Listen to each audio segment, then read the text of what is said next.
In the early hours of the day of the 13th of June 2025, Israel carried out a series of attacks on the sovereign country of Iran regarding the nuclear facilities, whether it's for civilian or nuclear. They even took out a top Iranian military official and killed an ex-scientist of the Nuclear Iranian Commission. And obviously there were damage to civil structures, and the Israelis claim they had destroyed an enrichment plant. I don't know whether you've seen the videos of Canadian Pepper a few months ago, which the Iranians showing the underground facilities of weaponry, not necessarily Iranian enrichment plants. That's probably somewhere deep in the heart of the mountain. Probably is one of those disused, non-essential factories. Is most probably the Iranians have moved everything all underground a long time ago because the Iranians knew this was coming. And the question is, how the Iranians are going to spin this? Well, knowing them, they're going to retaliate in some way. Very harsh, could be devastating. And the Israelis never done this by themselves. They had the aid of the Americans with all the weaponry they've been supplied by America, thanks to Donald Trump and the other governments like Biden, in denying, no, we weren't involved. And you got Netanyahu say, yes, thank you, America, for joining in to start World War III or a Middle Eastern war kicking off pretty soon.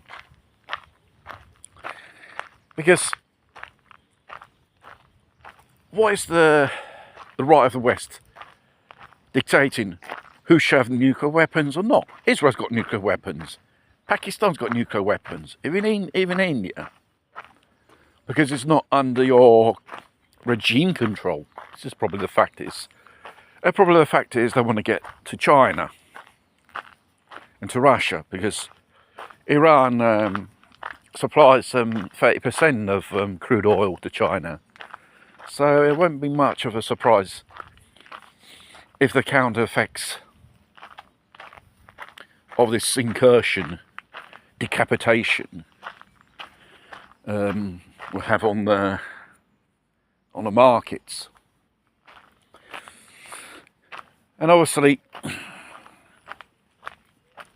the Iranians, they can't just sit back like the Russians, taking it cool, taking every hit, because how vulnerable they were regarding with such ease they pass over. And obviously there were most probably Mossad agents, boots on the ground in Iran, or sleeping cells when ordered they're activated. This is just meddling with the internal affairs of a country. One sovereign country's got the right to attack an arm because you can't have nuclear weapons if you don't do what I say. Will be guts for garters, which has started. This will turn into one big bloody war. And obviously there are American bases in the Middle East which are not that particularly protected from possible raids from Iranian proxies in that region. You probably flushed the Hamas and all that stuff out in Gaza, or probably in a bit in Syria, but they're still around about, mark my words. I think the Israelis and Americans are just stuck their bloody heads in need of in the wasps' nests, and when they get pissed off, they can start stinging.